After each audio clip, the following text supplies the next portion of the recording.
কাঞ্চন শ্রীময়ী হানিমুনের মাঝে ইঙ্গিতপূর্ণ পোস্ট করলেন কাঞ্চনের প্রাক্তন স্ত্রী পিঙ্কি ব্যানার্জি। আপনাদের সবাইকে স্বাগত সিনে গসিপে।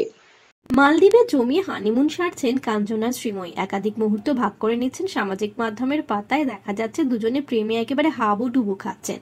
তাদের বিভিন্ন ছবি ভিডিও ভাইরাল হয়েছে সামাজিক মাধ্যমে। তবে বন্ধুরা, বুধবার দিন নজর কাড়লেন কাঞ্চনের প্রাক্তন স্ত্রী পিঙ্কি ব্যানার্জি। বলা ভালো, তার একটি করা পোস্ট। সামাজিক মাধ্যমে এই পোস্টে দেখা গিয়েছে একটি সেলফি ছবি শেয়ার করেছেন পিঙ্কি, যেখানে তার চোখে মুখে আলাদাই দীপ্ত এবং ব্যক্তিত্ব। ক্যাপশনে লিখেছেন, আমি লোকাই না, আমি খুঁজি। জীবন এই লুকোচুরি নিয়ে খুব সুন্দর। আমি নিজের আশ্রয় থেকে বেরিয়ে আসি যাতে অন্যের আশ্রয় হতে পারি। পিঙ্কির এই পোস্টে একজন কমেন্ট করেছেন, তুমি অনেক মহিলার কাছে অনুপ্রেরণা। আপাতত নিজের অভিনয় আর ছেলেকে নিয়ে ব্যস্ত। সাম্প্রতিক একটি ইউটিউব চ্যানেলও খুলেছেন পিঙ্কি বন্দ্যোপাধ্যায়।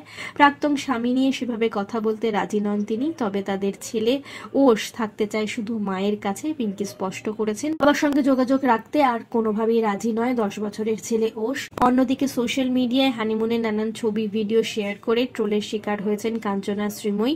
অবশেষে সামাজিক মাধ্যমে কমেন্ট সেকশন বন্ধ করে রেখেছেন দুজনেই। তবে নানান পেজগুলিতে চলছে তাদের নিয়ে মিম বানানো। বিনোদন জগতের আরো অনেক খবর নিয়ে চটজলদি ফিরছি আপনাদের কাছে, জুড়ে থাকুন আমাদের সঙ্গে।